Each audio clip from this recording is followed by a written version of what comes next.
And here we go. Hey, good evening, or good day, or good something. Welcome back after a long hiatus to the Creating Geeks, a parenting podcast of great responsibility podcast. For those of you joining us for the first time, my name is Chris. Sarah. We are the Chipmans. I am related to Movie Bob Chipman. Also do a podcast with him, the Chipman Brothers Tangent, and this is kind of my own thing right here with my wife. We do this because we're parents, and we wanted to do a podcast about shearing, Ed shearing, shararing. We're shearing sheep? We're shearing sheep. About sharing kind of our childhood. Sharing is caring, Chris. Sharing is caring. And the geek culture type of stuff that we grew up with, and just things in general with our, at the time we started it, our daughter, and now we have a new baby on the way coming this July. So, yay! We're crazy, 2 kids. Yeah, 2 kids. Anywho, so that's what this podcast is about. Just to remind you, this podcast and other things I'm doing are brought to you by my Patreon, patreon.com/thechippa. That's THECHIPPA. And with a new baby and just living normal life, any extra amount of money helps us actually have the spare time to bring this to you.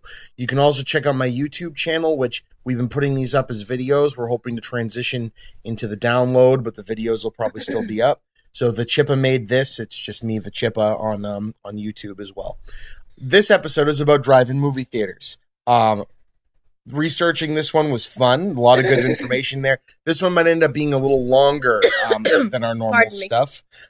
So with that, I'm going to let Sarah start on the history of drive-in movie theaters. All right. History. A drive-in theater is a form of cinema structure consisting of a large outdoor movie screen, a projection booth, a concession stand, and a large parking area for automobiles. Side note, the one we go to also has a beer garden. With this enclosed area, customers can view movies from the privacy and comfort of their cars. Some drive-ins have small playgrounds for children, and beer gardens, and a few picnic tables or benches. And beer gardens. And beer gardens. The screen can be as simple as a wall that is painted white, or it can be a steel truss structure with a complex finish. Originally, a movie's sound was provided by speakers on the screen, and later by an individual speaker hung from the window of each car. This system was replaced by the more economical and less damage-prone method of broadcasting on AM or FM radio. Before drive-in theaters were created, a partial drive-in theater, Theater de Guadalupe, was opened in Les Cruces, New Mexico. Sorry if I botched that. On April 23rd, 1915. 700 people could be comfortably seated outdoors along with the space for 40 cars. The theater closed in 1916. In 1921, like almost 100 years ago. That was the year my nanny was born. Oh, that's awesome. Yay, nanny. May she rest in peace. Yeah. A drive-in was opened by Claude V. Caver in Comanche, Texas. Caver obtained a permit from the city to project films downtown. With cars parked bumper to bumper, patrons witnessed the screening of silent films from their vehicles. In the 1920s, outdoor movies, you can't see my air quotes, became a popular summer entertainment. Whoa. And I scrolled past our stuff. Good job. We'll keep that because it's fun. Here. Okay. The drive-in theater was patented in Camden, New Jersey by chemical company Magnate. Hold on, it says Richard M. Hollingshead Jr. In 1932, Hollingshead conducted an outdoor theater test in his driveway for nailing a screen to his trees in the backyard. He set a 1928 Kodak projector on the hood of his car and put a radio behind the screen, testing different sound levels with his car windows down and up. Blocks under vehicles in the driveway enabled him to determine the size and spacing of ramps so all automobiles could have a clear view of the screen. That sounds like something we would do. Right? Hollingshead's Drive-In opened in New Jersey June 6th, 1933 in Pennsauken Township. It offered space for 400 cars and a 40 by 50 foot screen. He advertised his drive-in theater with the slogan, "The whole family is welcome, regardless of how noisy the children are." Failing to make a profit, Hollingshead sold the theater after 3 years to a union. to a Union, New Jersey theater owner who moved the infrastructure to that city, but the concept caught on nationwide. Nationwide is on your side. Oh, fucking Peyton Manning. Anyway. Ooh, go Brady! The April 15th, 1934 opening of Shankweller's Auto Park in Orfield, Pennsylvania. Shankweiler's. It was followed by Galveston's Drive-In Short Reel Theater, July 5th, 1934. The Pico Drive-In Theater at Pico, Westwood Boulevards in Los Angeles, September 9th, 1934. And the Weymouth Drive-In in Weymouth, Massachusetts, kid! In Weymouth, Massachusetts, May 6, 1936. In 1937, 3 more opened in Ohio, Massachusetts, and Rhode Island, with another 12 during the 1938, and in 1939 in California, Florida, Maine, Maryland, Massachusetts, Michigan, New York, Texas, and Virginia. Early drive-in theaters had to deal with sound issues. The original Hollingshead Drive-In had speakers installed on the tower itself, which caused a sound delay. In 1935, the Pico Drive-In Theater attempted to solve this problem by having a row of speakers in front of the cars. In 1941, RCA introduced in-car speakers with individual volume controls, which solved the noise pollution issue. Woohoo! Peak. The drive-in's peak popularity came in the late 1950s, I love the 1950s, and early 1960s, particularly in rural areas with some 4,000 drive-ins spread across the United States. Among its advantages was the fact that a family with a baby could take care of the child while watching a movie, while teenagers with access to autos found drive-ins ideal for dates. Brown chicken, brown cow. Now teenagers can sit on their phones in their cars and not piss off the people next to them. Revenue is more limited than regular theaters since showings can only begin at twilight. There were attempts over the years to create subtle conditions for daylight viewing, such as large tent structures, but nothing viable was developed. Nothing vehicle. During the 1950s, the greater privacy afforded to patrons gave drive-ins a reputation as immoral.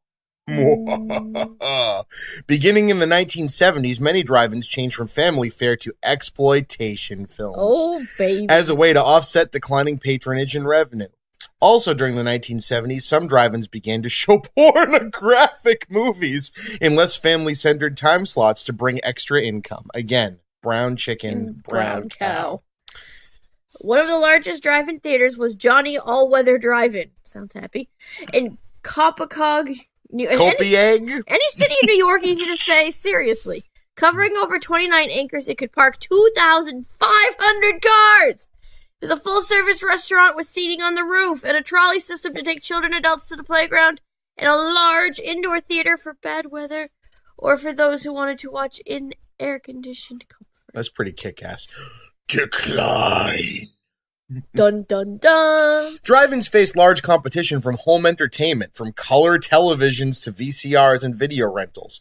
For those of you of the millennial generation watching this, video rentals were a thing that used to happen where you'd go to a store and rent a movie, and I used to work at one of them called Blockbuster. Crickets. This, along with the 1970s energy crisis, led to a sharp decline in attendance as well as the widespread adoption of daylight savings time, making it harder for drive-ins to operate successfully. Also, the 1980s real estate interest rate hikes made the large property area increasingly expensive. Less than 200 drive-ins were in operation in the U.S. and Canada by the late 1980s. Since the 1990s, they have lapsed into a quasi-novelty status, with the remaining handful offering generally nostalgic audience. With many drive-ins continuing to successfully operate in some areas, mostly on the West Coast. Newer theaters opened during this time, as well as a handful of them being reopened. By 2013, drive-ins comprised only 1.5% of movie screens in the United States. With 389 theaters in operation. At the industry's height, about 25% of the nation's movie screens had been a drive-in. Many drive-in movie sites remain, but repurposed as storage or flea market sites. Often after residential housing or other higher value uses came to the lightly populated or unpopulated area where the drive-ins were located. The largest drive-in theater in the world, the Fort Lauderdale Swap Shop, doubles as the world's largest daily flea market. Former drive-in properties in Michigan, for example, have become industrial parks, shopping centers, indoor theaters, and even churches, as with the former Woodland Drive in Grand Rapids, Michigan. In Philadelphia, the South City Drive-In became the location of the original Spectrum in the late 1960s, whatever the hell that is, with a small portion of its old property line extending into what would become the now demolished Veterans Stadium complex. Another example of a drive-in turned flea market is the Spotlight 88 in North Sewickley Township, Beaver County, Pennsylvania, which ended business as a drive-in after F3 tornado destroyed much of the property on May 31st. 1985.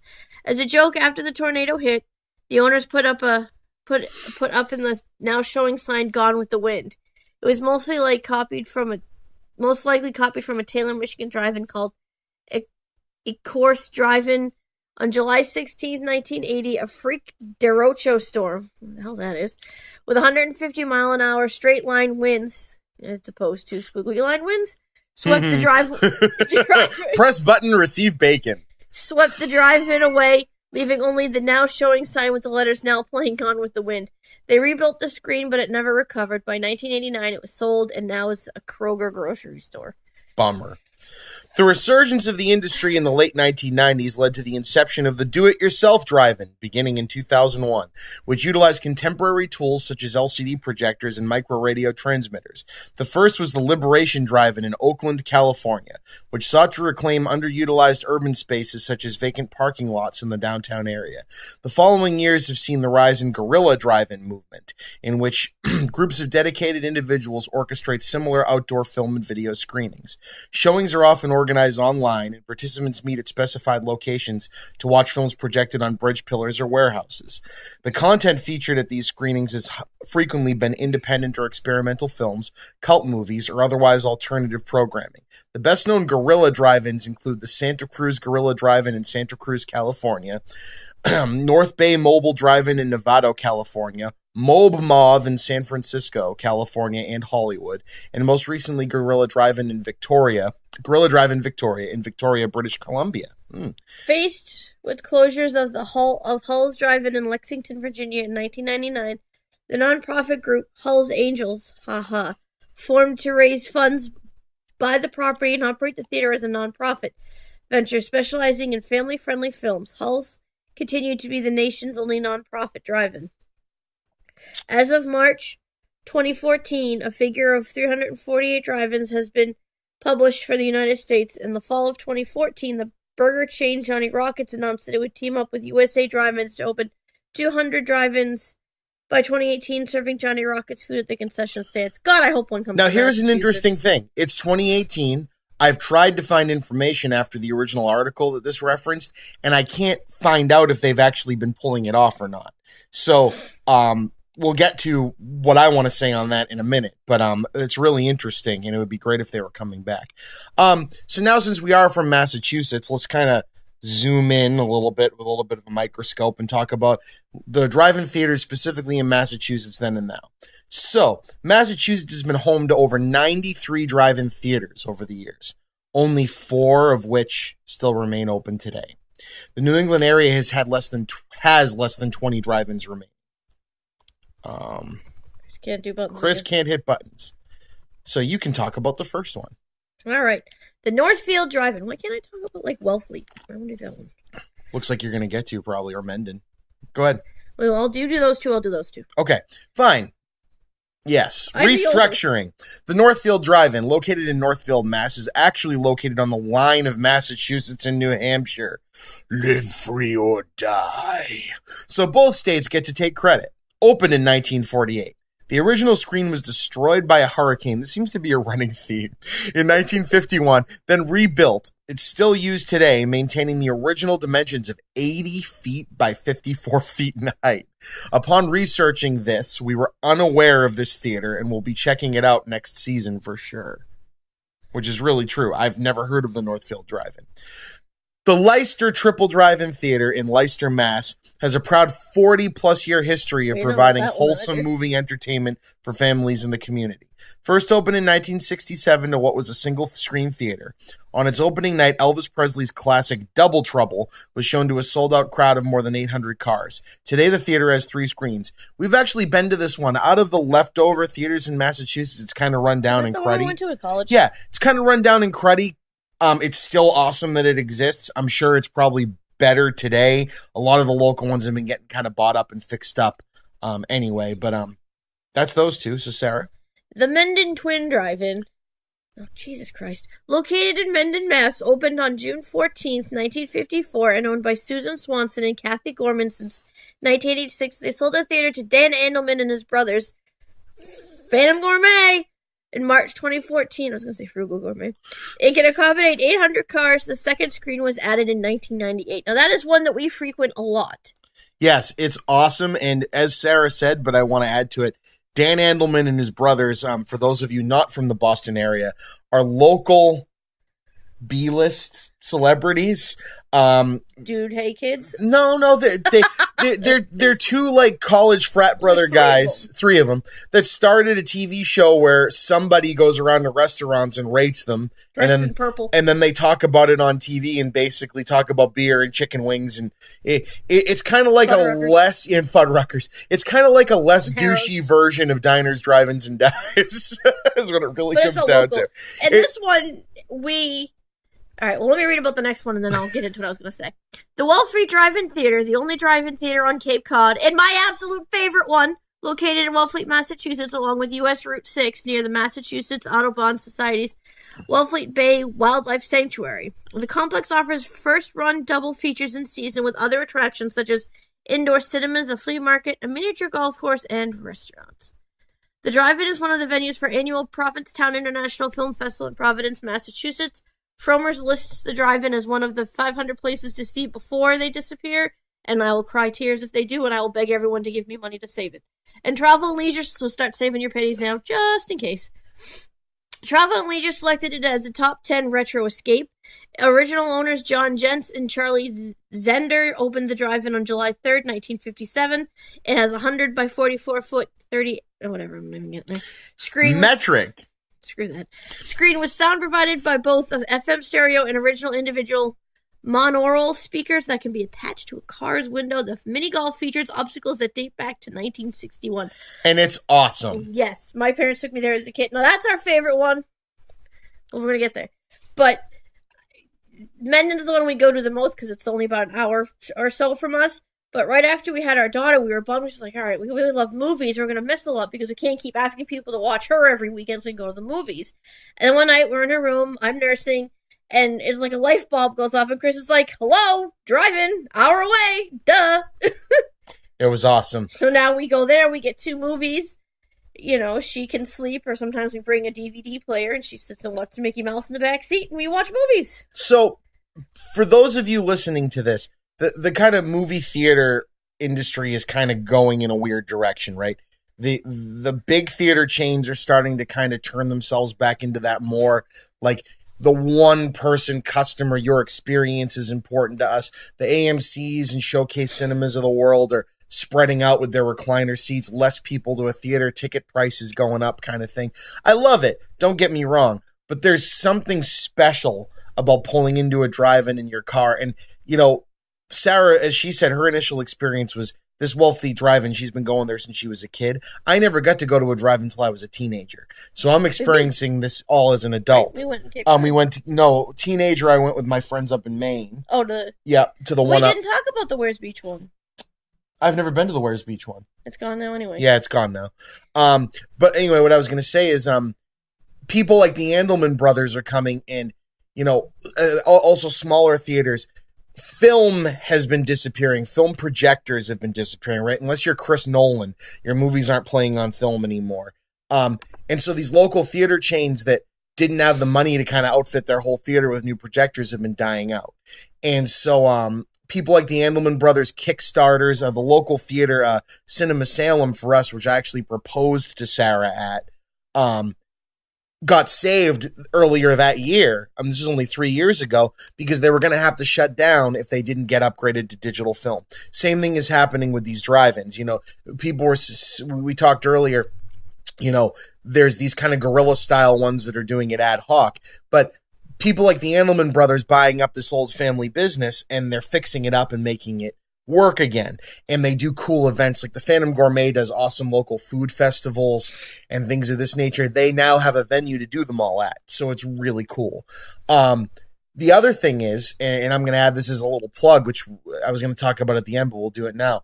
The Hilltop Restaurant, which was this really weird, old-fashioned, like pulling up to like a cowboy saloon type of restaurant in Saugus, Massachusetts on Route 1 near us, has closed. And that area goes back into the woods, would be a perfect place to kind of have Johnny Rockets come in and put one of those new drive-ins. We would love it.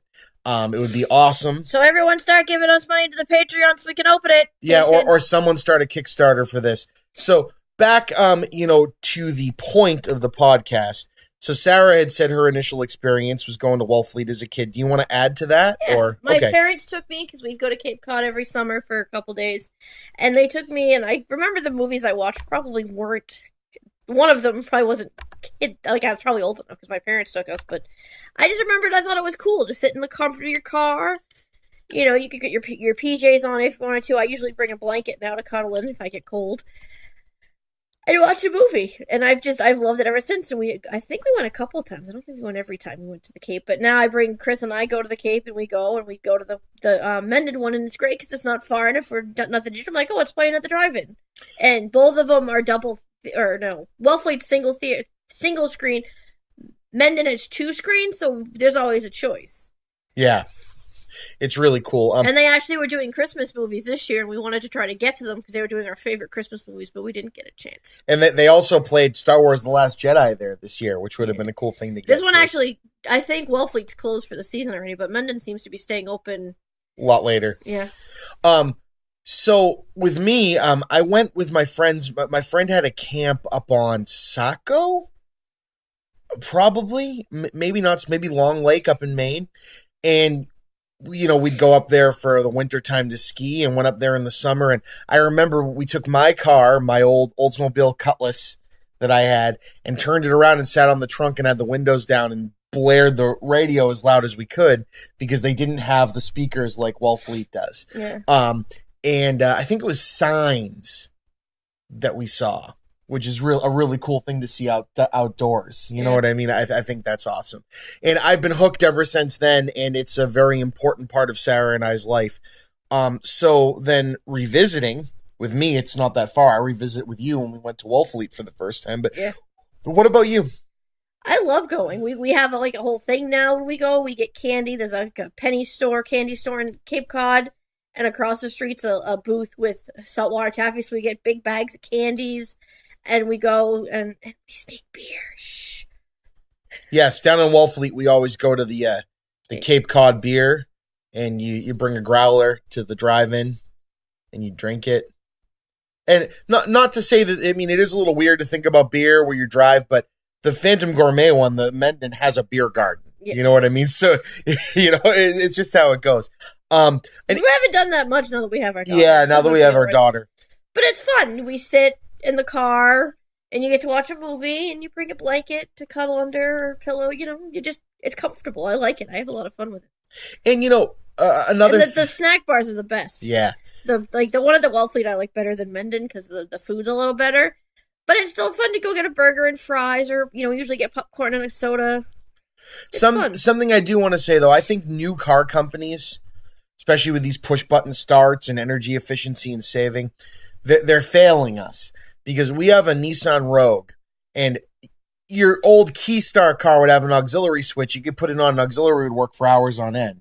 There's no way to override it. It shuts off every 20 minutes, and you have to go and press the button and try to restart the car, so you end up losing the sound, which is a lot better to go to Wellfleet because we can just use the speaker. And at least I don't think Mendon does. Sometimes they have the sound just playing out. So for those few seconds, we can just snap the door open for a few seconds or something. But I know we love our Nissan Rogue, but yeah, that is a pain in the balls. So then, Sarah, the next part of what we usually do is thoughts on sharing with your kids. Abso-friggin-lutely. Yeah. I mean, it really depends on the movie with age appropriateness, but this is the classic thing about drive-ins. If you've never been, especially if you're at a part of the country that doesn't have them, these ones, they try to hold on to the old film clips. The "Let's go out to the lobby." Oh yeah. We forgot about those. They all do the old 1950s original cartoon clips. Like, Wellfleet does the Oh, say, can you see the flag? The national anthem? Mommy brain, I'm pregnant. Leave me alone. At least we know the words. And they do like, coming down to the movie theater in your Sunday best. It's cute. And then and then both of them between the two movies will do the dancing snack food cartoons, and I absolutely love that. And I actually filmed it one year just so I could watch it until we went back again. And that's the other thing that's so important is this so much now. Everything is so fast. Everything, especially with our kids growing up, they're going to be growing up in a society where your cell phone can get you information as quick as possible, and you can always find the information you're looking for, and everything is quick and everything is fast food. The drive-in brings back the movie theater going thing where it's a family evening or a friends going out. They also don't give you an hour of trailers. Well, and you get there like an hour or two before the movie starts. You hang out outside, throw a football around, have a good time. It's a whole evening. It's not this is something we're doing because we're impulse going to a movie because we're wandering through the mall and we have an hour and a half to kill. This is you got to commit to it. And I love that. And so, if you can find one, get to one. If you can donate to keep one around. We go to Nova Scotia a lot. We love it up there. There's one drive-in, I think, on the entire island, or the entirety of it. And it's in Cape Breton. It's in Sydney. And they're running completely on local people donating. And I think that's awesome. Do you have anything else? I think it's very age appropriate. Obviously, it depends on the movie, but like with her, she's 2, so she doesn't really pay attention to what we're watching. A few times Chris will hold her in the front with us while we watch, but usually she's in the back facing the opposite direction with Mickey Mouse. But I really like it, and now I want to go to a drive-in. Yeah, we got to go right now. And I really wish they'd come back in full. I mean, it does. The only another downside to it is harder to go with like a huge group of people because obviously you can't only cram however many people fit in your car. So if you're multiple cars, unless you get there super early, there's no guarantee you're all going to be lined up together. That's the other thing. They're cost effective. So if you do have like 4 friends, you can fit 4 people in a car comfortable. You usually pay by the carload at these places. I believe at Wellfleet it's $9 a person, but even that you're seeing 2 movies. You can't get that deal anymore. And they're all upgrading to digital, so the look you're getting a good picture. They always have newer movies too, so you're not like watching like something that's a few years old. You can usually catch the newest movie when in a week or 2 after it's out. Okay, so we good? I think so. Awesome. Thank you guys all for listening. This one was very near and dear to our hearts. As always, post any comments, other topic ideas, maybe info about a drive-in you've been to that might be close by to us, or if we're ever visiting your city, we might want to check out. Go to my Patreon, patreon.com/thechippa, or the YouTube page. The Chippa Made This is what I call myself on YouTube. And as we always say, Sarah, there's no shame in being a geek, no matter how old you are. Thank you guys so much, and I'm glad to be back. Have a great night. Vote Democrat. Yes. The Women's March was today. Rock the fuck on. Rock those pussy hats. Ay caramba.